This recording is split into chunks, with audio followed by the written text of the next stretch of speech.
Welcome back to Life's Chillin'. My name is Avital, and this week's Parshat is Parshat Vayeira. And Parshat Vayeira is a really cool Parsha because it is very action-packed. It's filled with a lot of very famous stories. First, we have the destruction of Sodom. The people of Sodom were very sinful, and we go through this entire narrative where God and Abraham are going back and forth, and Abraham saying, well, will you save the people of Sodom if there are 50 righteous people? And what about 40 righteous people? And they continue having this back and forth until finally they agree that God would save the people of Sodom if there are just 10 righteous people, which clearly there were not because Sodom is destroyed in this week's Parsha. And we also have the birth of Abraham and Sarah's son in their old age. They're finally blessed with a child, with Isaac, also known Yitzchak, his Hebrew name. And at the end of the Parsha, we have the very famous Akedat Yitzchak, the binding of Isaac, where God tells Abraham to take his son Isaac, the son that he loves so much, the only son he has with Sarah, his wife, and to bring him as an offering to God. Now, this is considered, commentators decide that this is a test, but that Abraham does try and bring his son as a offering until God, a voice calls out from heaven that says to stop, not to sacrifice your son. So commentators have said that that was a test of Abraham's loyalty to God. So it's a very full Parsha. But what I kind of want to focus on are two specific events in this week's Parsha. And the first one is how the Parsha opens. The Parsha begins with Abraham sitting at the entrance of his tent. And the Torah tells us that, behold, 3 men were standing beside him. And he saw, and he ran towards them from the entrance of the tent, and he prostrated himself to the ground. And Abraham said, "My lords, if I only have found favor in your eyes, please do not pass on from beside your servant. Please let a little water be taken and bathe your feet and recline under the tree.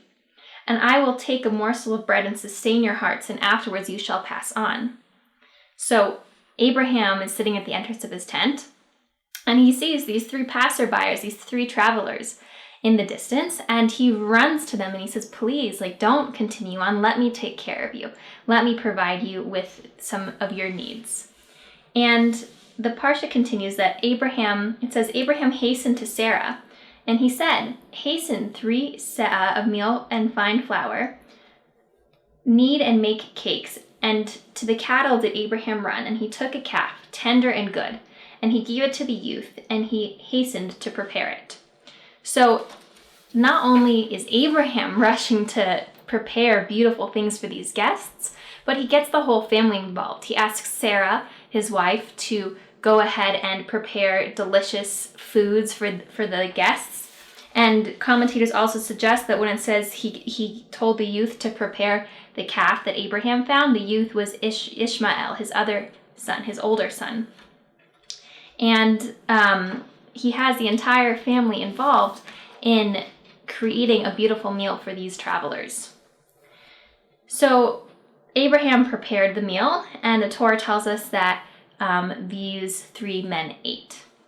And interestingly enough, after they ate, these are the 3 men who prophesied, who told Abraham that he would be a father through Sarah, that they would have their son Isaac, Yitzchak, and as I was saying in the beginning of the video, they do have their son in this Parsha.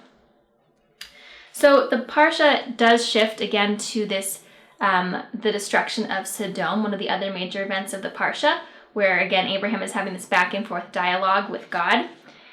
And when it comes time for Sodom to be destroyed, when God, after this conversation with Abraham, he sends down angels to see if there are 10 righteous people in the land of Sodom, the Torah sort of recounts that event for us. It says 2 angels came to Sodom in the evening, and Lot, again, as a reminder, Lot is Abraham's nephew, who moved to Sodom in last week's Parsha. And it says Lot was sitting in the gate of Sodom, and Lot saw and arose towards them, and he prostrated himself to the ground. And he said, behold, now, my lords, please, turn to your servant's house and stay overnight and wash your feet, and you shall arise early and go on your way. And they said, no, we will stay overnight in the street. And he urged them strongly, and they turned into him. and came to his house, and he made them a feast, and he baked unleavened cakes, and they ate. And so it's a very interesting thing that these two stories coincide in this week's Parsha, that Abraham sees these three travelers, and he implores them to please not continue on, but please come into my home. Let me feed you. Let me provide you with a place to bathe and a place to rest. And similarly, Lot, his nephew, in this entirely different story in the Parsha, but Lot, his nephew, has that same internal gut feeling that here are passerbyers, strangers to the city, people we don't know, and what should we do? We should welcome them into our homes, please, so that they shouldn't go and be out somewhere else, that they should come into our homes, and we should prepare, and we should take care of them.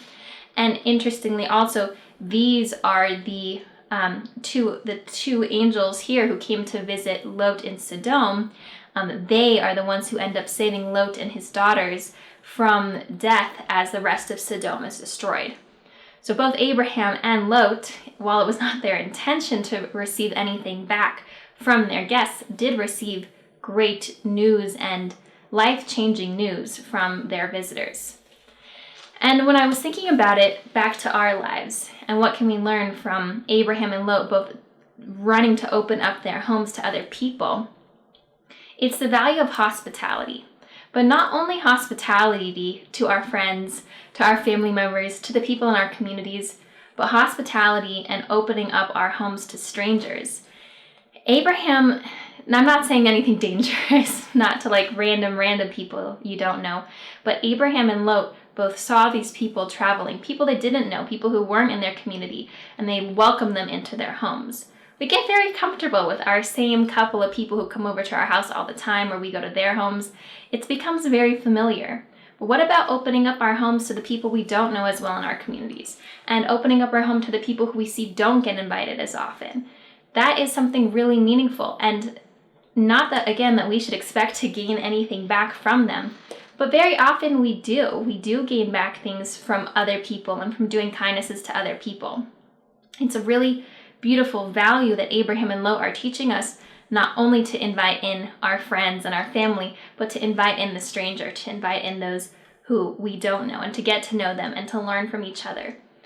And I also really enjoyed that Abraham got the entire family involved in the process, to make it a value to his wife and to his son that this is an important thing, and this is how we treat guests, and this is how we do it with kindness and generosity. So I think that's a really important lesson that we can all learn from this week's Parsha. And I wish you a wonderful week and a Shabbat Shalom, and I look forward to speaking with you next time.